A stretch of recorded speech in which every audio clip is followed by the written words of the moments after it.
Hello all. Today let's talk about the reading comprehension section or the Dokkai section in JLPT exams.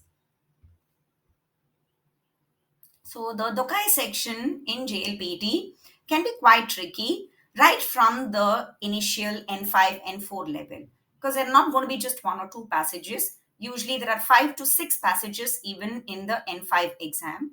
So your reading speed and your comprehension should be really good. So let's see how we can improve our reading in Japanese. First and foremost is the very basic using materials that you already have on hand. This is the most underrated source.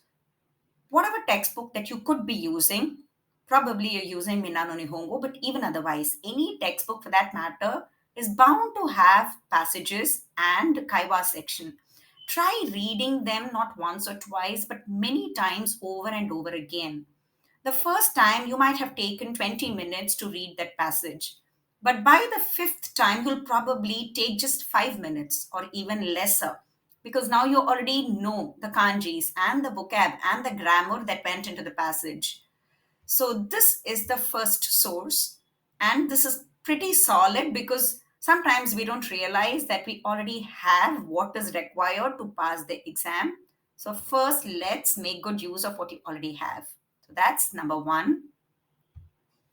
Once you're through with what you already have, next you can go online. There are hundreds of materials available for free. Tadoku.org is a very good site that gives stories and also passages, and it's all organized level wise. Aozora is again a good site that gives access to a whole lot of Japanese fiction. And some of these books are also available for Kindle download on Amazon. And then there's NHK, which is very, very popular among Japanese learners. There are videos also. So this site can be used for both reading and listening. Wasabi, again, is a site that gives lots of short stories with audio clips.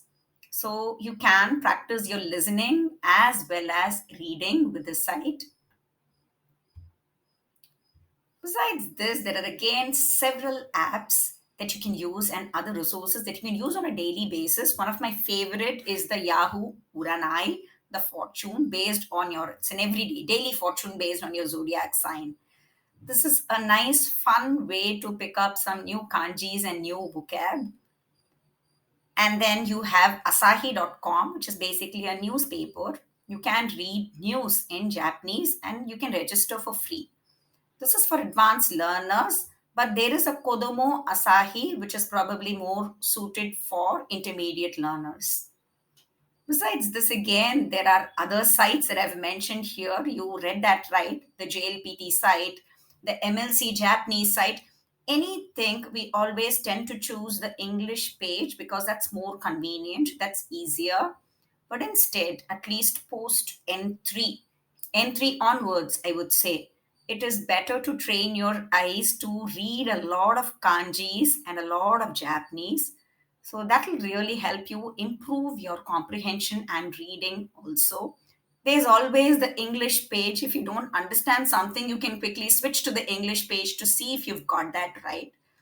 But go with the Japanese site first.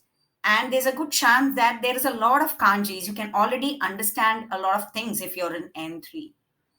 So that's another thing that I wanted to mention. That brings us to the end of this video. I hope you found it useful. I'll see you again with another video. Until then, thank you.